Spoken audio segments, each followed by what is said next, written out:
might buy me a new bitch. Just might cop me a new whip. These little niggas be clueless. Hating on me.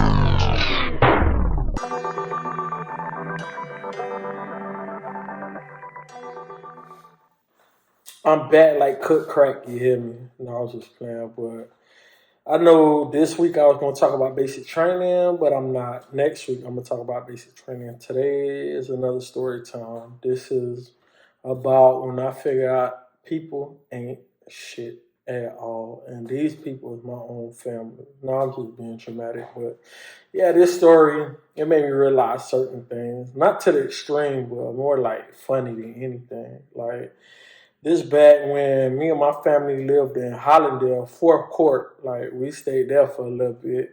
And we had this neighbor named Timothy. Little boy, cool. He was around my age.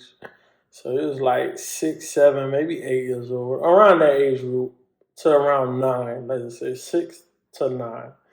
And he had this dog named Coco. If you ever been in the hood, you hate all type of animals because of the hood. Like, nobody keep these motherfuckers caged up. They don't watch them. They don't train them properly. It's just one day they wake up, they want a pet.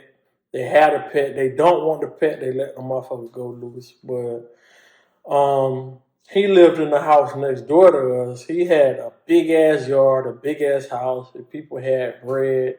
They had like arcade machines in their crib. He had the Sega Genesis, the Super Nintendo, Nintendo 64, a whole bunch of shit. Like, you could tell this showing my age again. You could tell like this was different times because it was way before the PlayStation, PS5, all that good shit that we had now. But I said that just to set up like the premise. He had 2 dogs. They had a Rottweiler and they had a German Shepherd. The German Shepherd name was Coco. Then years later, they ended up getting a Rottweiler, but that was a baby, so that's besides the point. But one day, oh no, let me take it back again. We used to fuck with the dog, like always fuck with the dog. Like, it'd be behind the gate, we were like, motherfucker, cause they had it like chained up and they had a big ass yard, so it was able to run around like the distance of how it was chained. So if the chain was like 8 feet, that's all they had to roam around was 8 feet in a complete circle. And this shows you how like their yard was wild, like whole jungle back there, big ass mango trees, a whole bunch of other shit back there. But we used to fuck with the dog, me and my siblings, like, and I think this around the time where not my youngest sister, my younger sister Samantha was born around that time.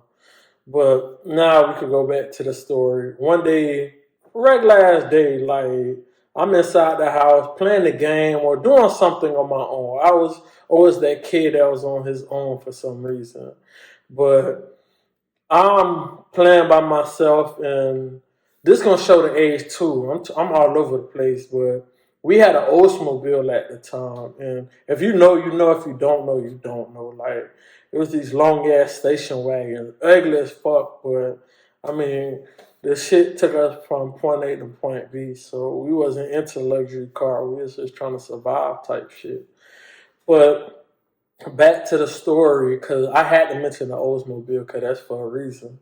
So I'm inside that house minding my business, and I'm like, and the house is obviously oddly quiet. So I'm walking around, I don't see nobody. I'm like, damn, where the fuck everybody went? It ain't no way. I'm a kid, mind you. It ain't no way I'm left home alone, which they used to leave kids home alone back then. We used to watch ourselves. But if DCF watching, don't worry about that shit. Mind your business. But fucking, I'm looking around. I'm like, where the fuck the rest of my siblings at? And then as I get like closer to the front of the house, like I hear screaming, like, help, help. I'm like, what the fuck? This shit weird as hell. So when I open the front door, my siblings like, leave the door open. Like, Coco got loose. Like, this big ass German Shepherd, mind you. And I don't think my neighbors was home at the time because the dogs was running rampant around the neighborhood, the hood, like always. Like, and you ain't know how bad situations were until you know how bad situations were until you was out of the motherfucker. But they screaming. They're like, yo, leave the door open. We're going to run in. I said, if the dog lose, fuck no. Like, it don't make no sense. So then I open the door and run out to distract the dog so they can run in and I can run in behind them and we shut the door.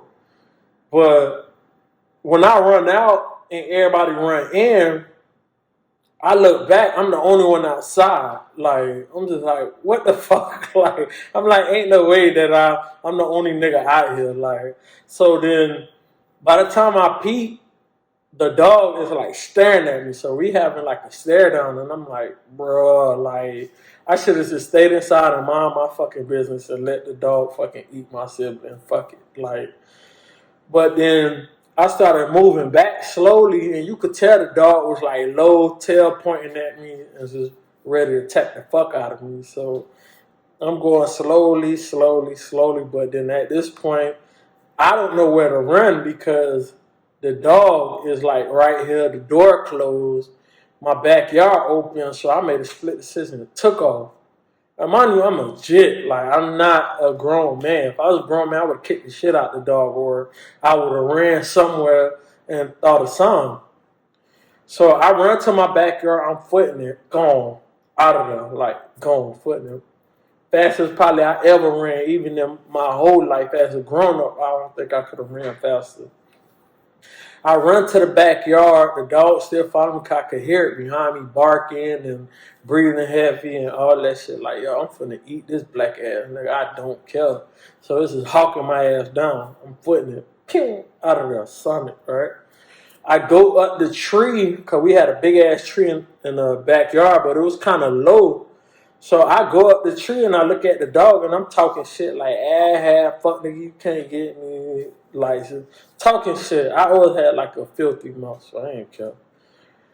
So then I see the dog back up and I'm like, what the fuck is going on? Normally the dog would have went away, but nobody didn't tell me dogs know how to climb trees too. Like, I learned that day. So I go up to a certain point of the tree to the point where the dog, like, I think I'm safe and the dog can't come get me. Dog back up and just run full force forward and get up on the tree with me. But I'm at a certain point, like, I'm on a branch and the dog, like, here. And I'm just like, bruh, like, please, like, just go home, my nigga. Like, find you somebody to play with. Leave me the fuck alone. So now he up the tree, or she's up the tree. Coco was the girl and the Wawa was the boy.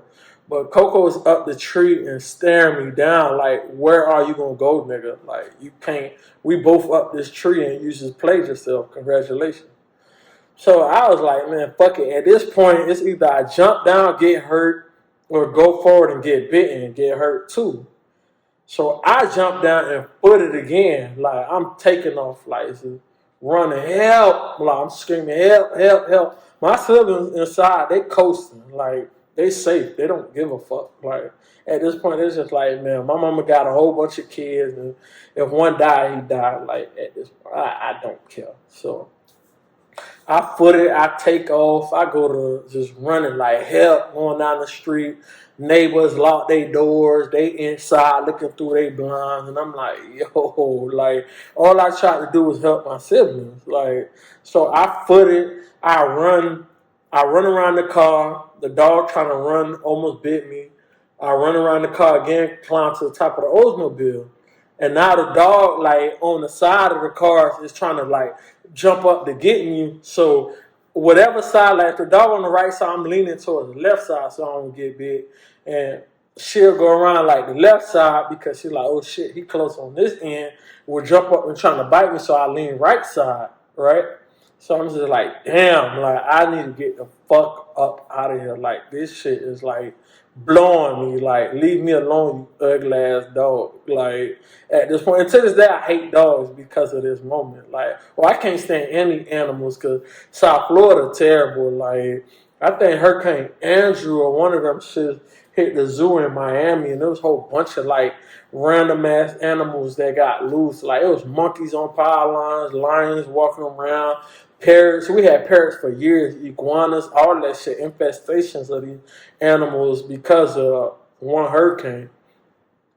But I finally found somewhere somehow to get down the car again because I can't stay up here because I'm going to get tired of going back and forth for the dog jumping high enough at one point to like almost get on top of the car. So I'm like, it's going to be a matter of time before I get bit, so I need to get down here. So as the dog was going around back, I ran to the front of the car and took off again, and I'm just footing it. And I just hear the dog behind me. I'm going so fast at one point, I slipped. And this is what saved me, oddly. It's crazy. I slip and fall, and the dog, like, just go past me real fast, and you could still see, like, his fucking mouth trying to bite me. And it's just, like, slip on concrete, like gravel and shit, right? And then I took that opportunity, got up and footed it back to the house. And thank God the door was unlocked. I should check that shit in the beginning. But as I'm running towards the house, because we like a little ways from the crib at this point, as I'm running towards the house, the fucking neighbor showed up like, Coco. And, you know, the dog listened to their masters, whatever. My homeboy Timothy, his dad, comes to the crib. There's a scream out. So the dog go back inside. He don't check on me. Like these hood neighborhoods, they didn't give a fuck. Like, they just let their animals do anything. They didn't care about repercussions, so they did not care. So the dog go inside. I go inside the crib. I'm 38 hot, like, and this bitch, I'm mad. I'm ready to spaz on everybody. Fuck you, soft ass niggas, you dumb motherfuckers. Y'all left me here. I'm finna tell mommy. I'm finna tell daddy. I hate y'all niggas. I hope y'all die. You little assholes, mother. I'm just going in, like, just violating everybody around me type shit. You feel me? Like, just talking crazy, like. I'm like, damn, I could have like fucking died. And it was like, well, like, you should have opened the door and just stayed your ass inside. Like, but that's my little story on how I knew motherfuckers wasn't shit, even including your family. Like, to this day, we still talk about it. We laugh about it now, but it kiki hell. Like, I don't think that shit funny. Like, they clown about it and they sit there and make little jokes and all like, she remember when Coco chased us? And I'm like, us, nigga, y'all was on the car. Like, my dumb ass had to deal with that shit. And crazy, when we moved to Adams Street years later, it was a Water that chased us called Midnight. And that's a whole little different story because that whole neighborhood was wild. I could tell you about that shit way later. But stay tuned, motherfuckers. Next week, I'm going to give y'all a little insight, a little scoop on basic training with the military. The goal's gonna come out, and I'm gonna give y'all the real spill.